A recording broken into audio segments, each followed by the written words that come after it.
Assalamualaikum, balik lagi bersama Rafir 5. Baik, di video kali ini kita akan membahas tentang aspirasi ya. Aspirasi saat injeksi. Oke teman-teman, ini gambar tentang injeksi ya sebelumnya.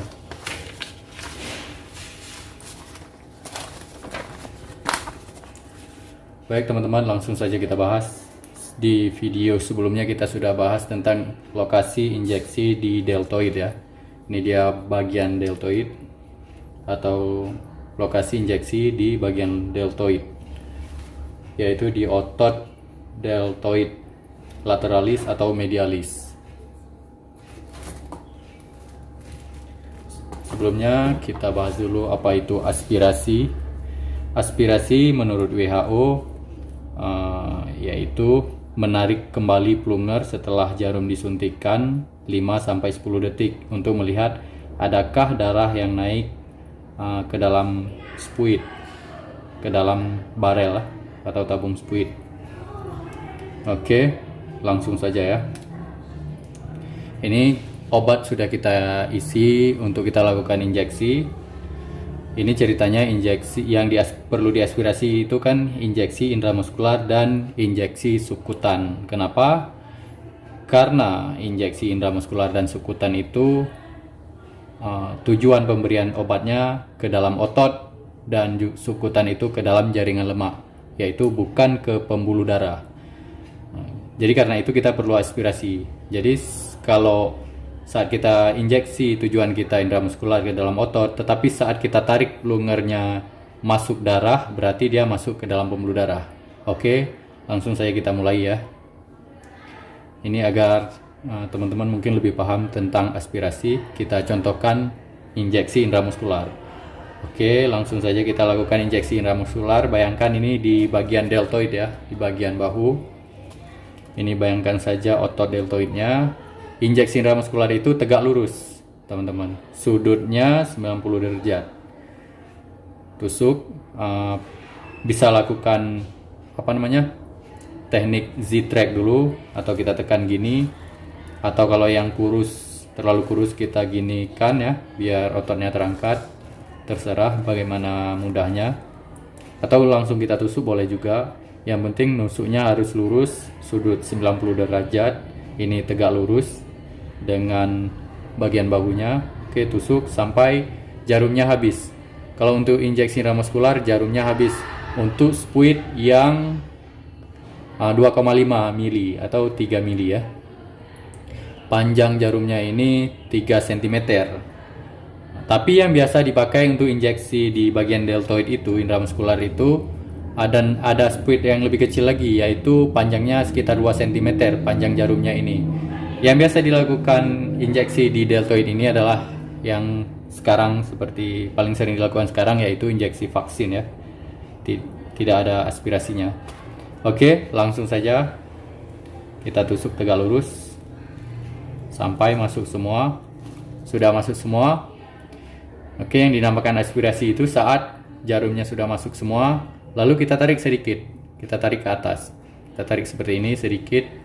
Kalau menurut WHO 5-10 detik, tapi itu sepertinya terlalu lama ya. Kita tarik sedikit, kita tarik, tidak ada darah yang masuk, berarti jarum yang kita masukkan ini tepat ke dalam otot, tidak menembus pembuluh darah. Baru kita masukkan obat perlahan-lahan. Lalu ditarik dengan sudut yang lurus juga.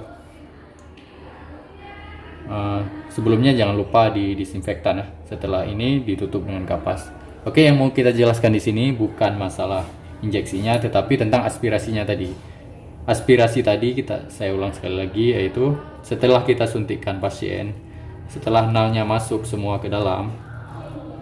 Oke, setelah masuk nalnya seperti ini. Yang dinamakan aspirasi tadi menarik plunger yang ini ya, namanya plunger. Kita tarik sedikit. Kalau ada darah yang masuk, yang naik ke dalam barel atau ke dalam spuit ini, bisa dipastikan jarumnya itu menembus pembuluh darah. Jangan dimasukkan obatnya kalau obatnya tujuannya ke dalam otot atau subkutan.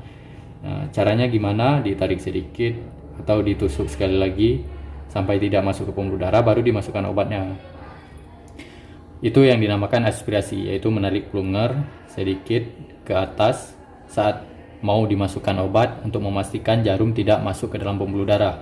Kalau menurut WHO ditariknya 5-10 detik. Jadi ada kita lihat saat injeksi vaksin biasanya tidak melakukan aspirasi. Kenapa? Karena aspirasi itu sebenarnya kontroversi ya. Kalau kita baca di website-websitenya dokter Indonesia atau di website kesehatan di Indonesia, banyak yang mengatakan tidak perlu aspirasi. Kenapa tidak perlu aspirasi? Karena otot yang kita suntikan, jarum yang kita suntikan itu sudah tepat di bagian otot, lokasinya sudah tepat. Di situ banyak ototnya dan pembuluh darah besar itu sedikit, misalnya di deltoid. Jadi kalau kita lakukan aspirasi, alasannya malah membuat pasien lebih nyeri. Kenapa? Karena jarumnya lebih lama di sini. Kalau kita tidak aspirasi kan penyuntikannya seperti ini.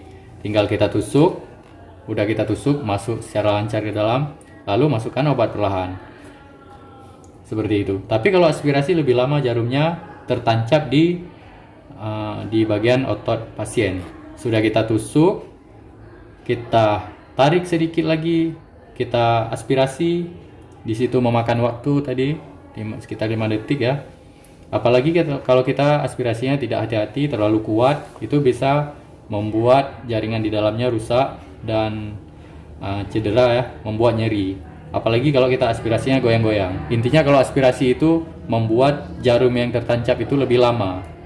Setelah kita tusuk, kita tarik lagi, kita aspirasi lagi, baru kita masukkan. Jadi lebih lama. Makanya itu alasannya tidak melakukan aspirasi, karena lebih nyeri. Bisa menimbulkan nyeri, dan alasannya sangat jarang sekali kasus ditemukan saat kita injeksi itu ke otot tapi masuk ke pembuluh darah. Itu jarang sekali ya. Dan ada juga orang yang lebih setuju aspirasi. Kenapa? Agar obatnya lebih tepat masuk ke dalam pembuluh darah. Saat kita suntikan, untuk menghindari resiko, kita aspirasi agar obatnya masuk tepat ke dalam otot. Itu yang tujuan aspirasi. Jadi banyak kontroversi ya tentang aspirasi. Lalu solusinya gimana? Kalau saya sendiri pernah sih mendapat kasus baru sekali selama bekerja di kesehatan selama 6 tahun lebih atau 7 tahun lebih lah, dihitung dengan masa-masa praktik saat sekolah ya, saat kuliah. Saat injeksi itu belum pernah mendapatkan saat injeksi ke dalam otot itu masuk ke dalam pembuluh darah.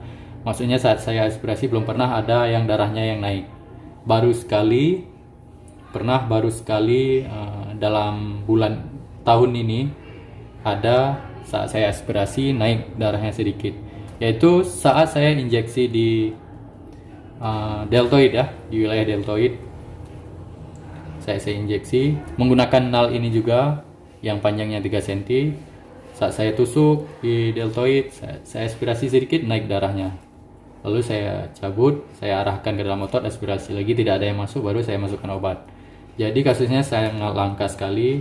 Tapi bagi pribadi saya sendiri, agar lebih aman, pasien tidak merasa sakit dan obat tidak salah rute, yang pertama pastikan dulu lokasinya harus tepat, harus benar-benar di banyak ototnya yang sedikit pembuluh darahnya. Lalu kita tusuk misalnya di deltoid di sini. Cara di deltoid itu cara mengukurnya ada di video sebelumnya ya. Di otot yang tepat. Kalau saya pribadi mungkin kalau menggunakan nal yang lebih pendek, yang 2 cm itu, kalau untuk injeksi di deltoid itu mungkin bisa tidak melakukan aspirasi karena itu lebih tepat ke otot. Jarang dia masuk ke pembuluh darah. Karena pembuluh darah di deltoid ini yang besar itu tidak banyak ya. Selain vena mungkin bagi binaraga yang nampak vena di permukaan itu pun. Kalau di dalam mungkin dekat dengan tulang ya, itu ada di situ arteri brachialis mungkin ya. Itu jarang kena kalau menggunakan SPED 2 cc. Jadi kalau saya pribadi kalau injeksinya seperti injeksi vaksin menggunakan spuit yang 0,5, spuitnya 0,5 tapi panjang jarumnya 2 cm, itu mungkin tidak perlu aspirasi karena kemungkinan kena pembuluh darahnya sangat kecil. Jadi tinggal tusuk langsung masukkan obat. Jadi pasien tidak akan merasakan nyeri karena obat yang dimasukkan pun sedikit. Itu yang pertama. Yang kedua, tergantung obatnya juga. Kalau obatnya misalnya berbahaya sekali kalau dia masuk ke pembuluh darah, itu dimanapun harus kita aspirasi untuk mencegah resiko. Oke. Tetapi kalau injeksinya di bagian bokong atau gluteus medius, di otot bagian bokong ya, itu perlu aspirasi karena dikhawatirkan masuk ke dalam pembuluh darah. Izin buat video. Kali dong. Oke, sekian videonya. Terima kasih telah menonton. Jangan lupa komentarnya. Pastikan lokasi injeksinya tepat agar untuk mencegah resiko salah pemberian obat ya. Sekian videonya. Terima kasih banyak telah menonton. Sampai jumpa di video berikutnya. Assalamualaikum. Oke guys, sorry di akhir video tadi ada gangguan sedikit. Tadi aku buat videonya, buat kontennya di ruangan teman ya. Kebetulan teman lagi istirahat. Jadi aku masuk ke dalam ruangan buat konten karena kebetulan ruangannya bagus untuk buat konten, tidak berisik ya. Jadi video hari ini kita sudahi dulu karena ruangan tempat biasa kita buat konten sudah dikunci ya guys. Maklum karena sering berserak mungkin. Dan terima kasih banyak buat teman-teman yang sudah dukung channel ini. Thanks untuk supportnya. Semoga di lain waktu